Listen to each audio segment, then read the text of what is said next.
Assalamualaikum warahmatullahi wabarakatuh. Apa kabar anak solih dan solihah pada hari ini? Alhamdulillah, luar biasa. Allahu Akbar. Alhamdulillah, alhamdulillahirabbil alamin. Alladzi khalaqal mauta wal hayata liyabluwakum ayyukum ahsanu amala wa huwal azizul ghafur. Allahumma shalli ala sayyidina Muhammadin wa ala alihi wa sahbihi ajma'in. Amma ba'd.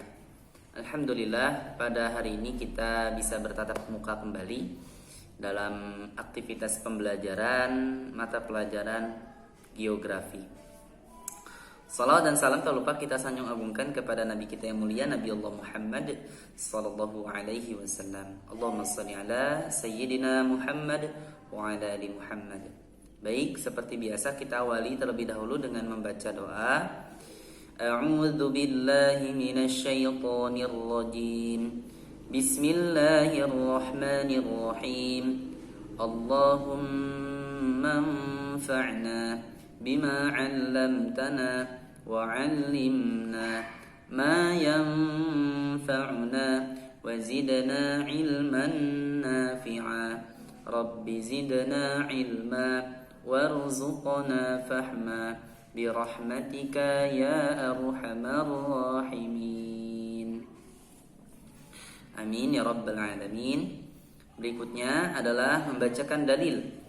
Qala Allah Ta'ala, "Huwallazi ja'ala lakumul arda dhalulan famshu fi manakibiha wa kulu mir rizqihi wa ilaihin nusyur." Artinya, dialah yang menjadikan bumi ini mudah bagi kamu.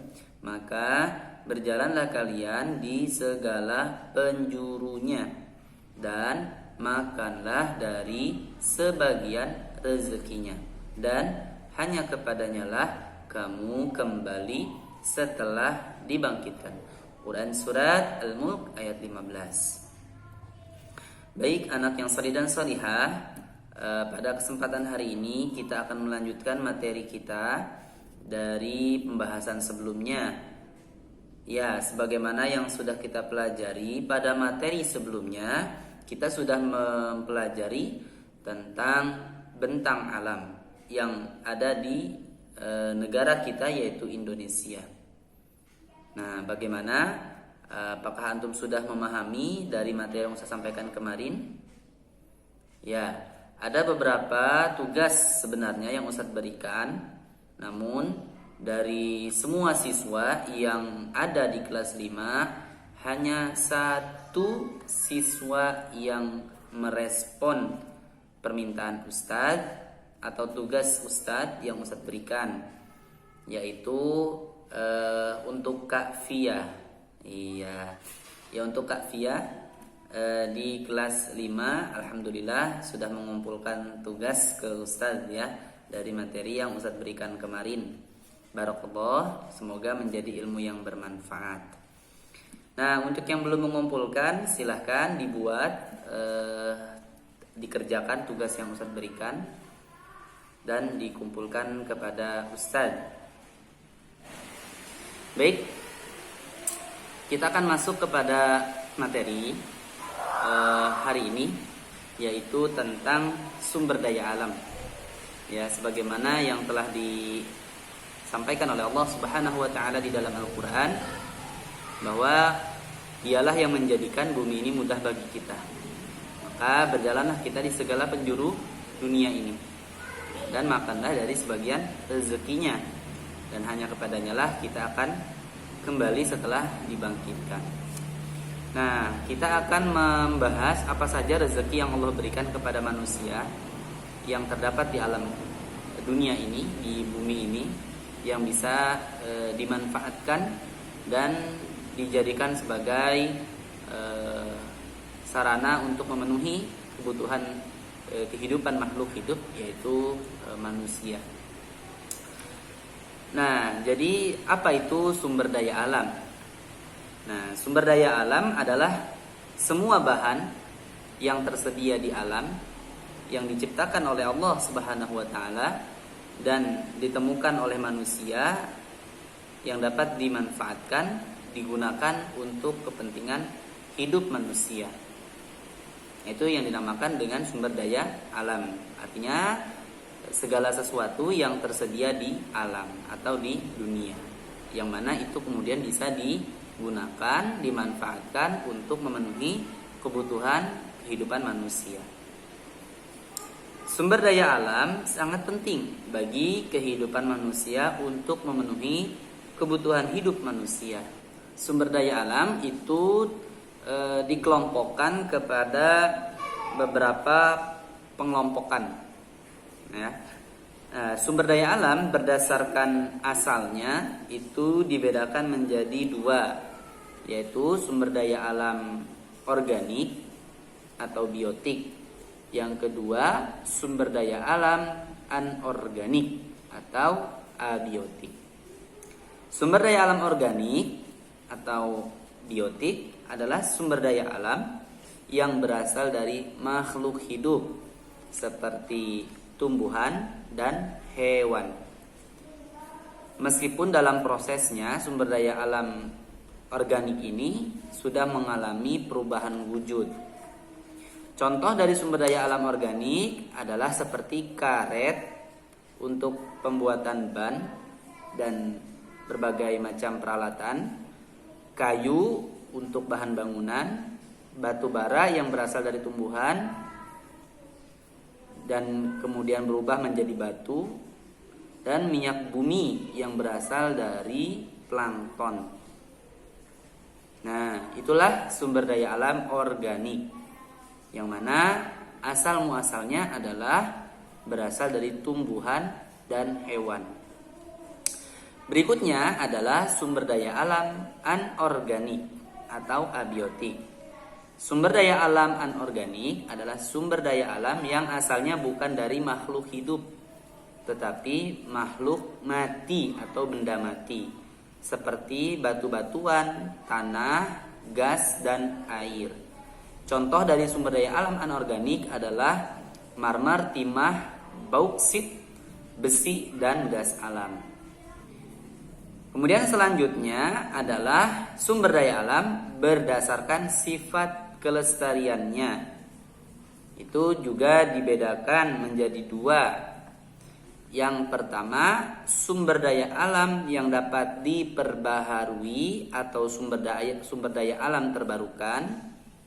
Yang kedua, sumber daya alam yang tidak dapat diperbaharui atau sumber daya alam tak terbarukan. Sumber daya alam yang dapat diperbarui atau terbarukan adalah sumber daya alam yang tidak akan habis meskipun digunakan secara terus-menerus. Karena bagian-bagian yang telah terpakai itu bisa diganti dengan yang baru, atau terbentuknya sumber daya alam ini mudah dan cepat.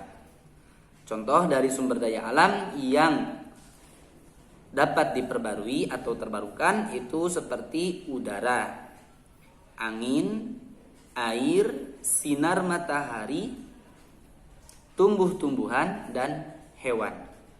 Itulah sumber daya alam yang dapat diperbarui atau terbarukan. Kemudian yang kedua, sumber daya alam yang tidak dapat diperbarui atau tak terbarukan. Nah, sumber daya alam yang tidak dapat diperbarui adalah sumber daya alam yang apabila digunakan secara terus-menerus, ini dalam jumlah yang besar akan bisa habis. Dan untuk menghadirkan kembali atau membentuk kembali sumber daya alam ini membutuhkan waktu yang sangat lama, sampai bahkan jutaan tahun, karena proses pembentukannya sangat lambat dibanding dengan umur manusia. Nah, pembentukannya memerlukan waktu ratusan bahkan jutaan tahun. Inilah yang menyebabkan sumber daya alam yang tidak dapat diperbarui atau tak terbarukan ini penggunaannya sangat terbatas. Ya, keberadaannya sangat terbatas. Akibatnya, pemakaian yang berlebihan ya terhadap sumber daya alam ini dan secara terus-menerus ini akan menyebabkan sumber daya alam ini menjadi habis. Nah, contohnya seperti minyak bumi, gas alam dan batu bara. Nah, inilah contoh dari sumber daya alam yang tidak dapat diperbarui atau tak terbarukan. Nah, inilah pembahasan materi kita pada hari ini tentang sumber daya alam, di mana sumber daya alam itu bisa dikelompokkan berdasarkan asalnya dan berdasarkan kelestariannya. Nah, berdasarkan asalnya, sumber daya alam itu terbagi menjadi dua, yaitu sumber daya alam organik dan anorganik, atau sumber daya alam yang biotik dan abiotik. Yang organik seperti tumbuhan dan hewan. Kemudian sumber daya alam yang anorganik itu adalah sumber daya alam yang bukan berasal dari makhluk hidup atau yang bukan berasal dari tumbuhan ataupun hewan, yaitu seperti marmer, timah, bauksit, besi, dan gas alam, termasuk pasir, batu, dan sebagainya. Kemudian sumber daya alam yang dikelompokkan berdasarkan berdasarkan sifat kelestariannya. Ada yang bisa diperbaharui, ada yang tidak dapat diperbarui. Yang bisa diperbarui adalah sumber daya alam yang sangat mudah kita temukan dan sangat melimpah jumlahnya, seperti udara, air, matahari, tumbuh-tumbuhan, dan hewan. Dan juga sumber daya alam yang bisa diperbarui ini, ketika dia sudah digunakan, itu bisa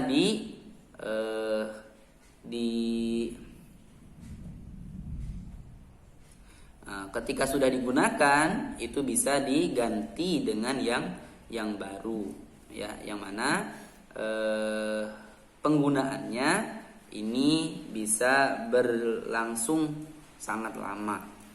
Ya. Kemudian yang berikutnya adalah sumber daya alam yang tidak bisa diperbarui, yaitu sumber daya alam yang sangat terbatas. Ya, yang jumlahnya sangat sedikit dan apabila mau membentuk kembali sumber daya alam ini membutuhkan waktu yang lama, ratusan tahun bahkan sampai jutaan tahun. Waktu yang dibutuhkan untuk menghadirkan kembali atau menciptakan kembali sumber daya alam ini, seperti minyak bumi, kemudian gas alam, dan batu bara. Nah, itulah beberapa penjelasan materi kita tentang sumber daya alam. Semoga dengan pembahasan materi ini kita menjadi semakin bersyukur kepada Allah Subhanahu wa taala yang telah menciptakan alam dunia ini beserta kekayaan yang ada di dalamnya, dan kita bisa menggunakan kekayaan alam ini dengan bijak sesuai dengan kebutuhan kita di dalam kehidupan kita masing-masing. Demikian materi dari Ustadz, lebih dan kurangnya mohon maaf. Ustadz ucapkan alhamdulillah, jazakallah khairan untuk yang sudah menyaksikan video ini sampai selesai. Semoga Allah memberkahi antum semua dan memberikan rahmatnya kepada antum semua. Amin ya rabbal alamin. Kita tutup dengan membaca alhamdulillahirabbil alamin. Assalamualaikum warahmatullahi wabarakatuh.